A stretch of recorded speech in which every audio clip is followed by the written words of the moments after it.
I'm Kat Lei, I'm 22 years old, and I'm a Korean adoptee.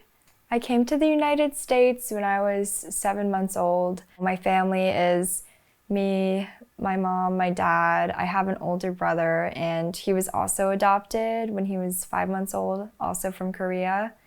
And we have a dog. I don't really try to identify myself that much because just people in general do that in order to feel comfortable and feel like they're trying to understand themselves. But I'm very comfortable not knowing the answer to things because there's so much that we don't know. And I'm just very okay with not knowing things. Who I am is just what I do every day. And I think people can see that and they can kind of label me based off of that. But in general, I wouldn't say that I really have any ways to identify myself, but I'm not too worried about it. So I came here, I think I want to say it was probably either my last year of elementary school before middle school, and I came here as a camper because one of my friends from the adoption agency that I'm from, her parents were sending her here, and then my mom heard about it. She asked me if I wanted to go. And so then I came here and I ended up really liking it, and I kept coming back and back and back. And then I became a counselor, and now I'm still here. The funny thing about Sejong is that it's like a Korean American camp, and we focus a lot of time talking about Korean identity, but at the same time, it's the place where I feel the least Korean. And not in a bad way, but just like outside of here, people would say, oh, she's like the blonde Korean person. But here it's just like, oh, she's the person with blonde hair. So it just kind of takes away one of those labels. And I feel like people see each other more just about like who they are and get to know more about them besides the fact that like, oh, you're Korean. It's just not really having to worry about dealing with other people who don't understand you. I think that my parents, the way that they raised us, they let us know where we were from, and they tried to find resources and, connect us to our culture if that was something that we were interested in. So it was kind of more of like us self-advocating for, hey, I want to know more of this and more of that. But my brother had no interest really and just wanted to be a normal kid and hang out with his friends. And so we kind of went in two separate paths. I was embarrassed that I was Korean. I was embarrassed about it. And he wasn't at all. He wasn't ever. And then when I became more and more comfortable with, just accepting that I am Korean and learning more about Korean culture and wanting to know more, he just had no interest in that at all. And he more just identifies, I believe, as American. And so that to me was always very frustrating because it's like you're right there, you're another adoptee, but you're like the last person, you're the person I feel least comfortable talking to about it.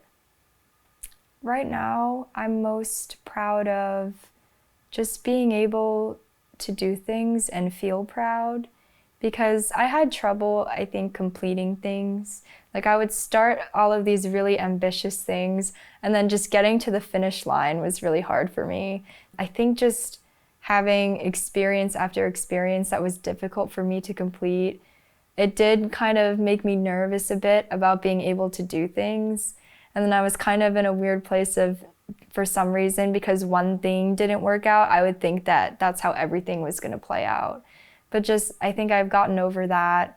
And I really like intense experiences.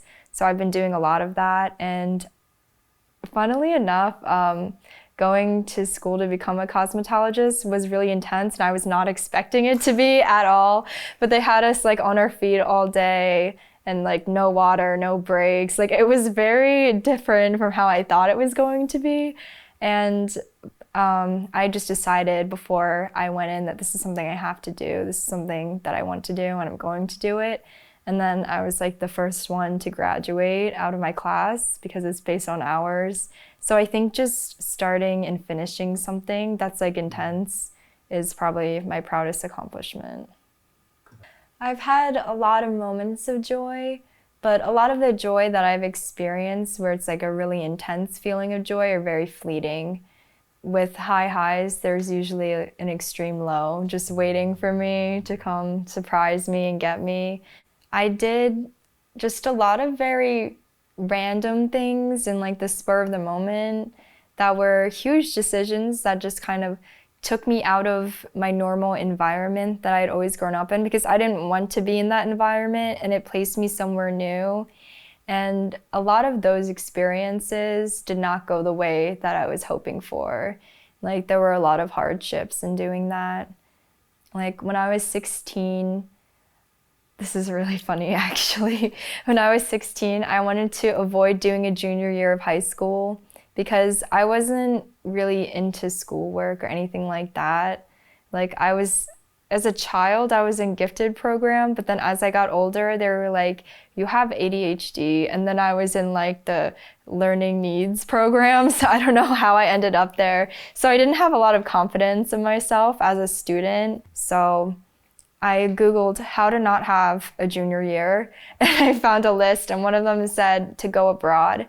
So I applied for a program and I got in and I wanted to go to Iceland. I don't know why, but I would just really wanted to go there. But that program was full and I was doing it last minute, so it was too late for me to go. So I went to Norway and then I was supposed to be there for a year, but I just ended up coming home after a semester.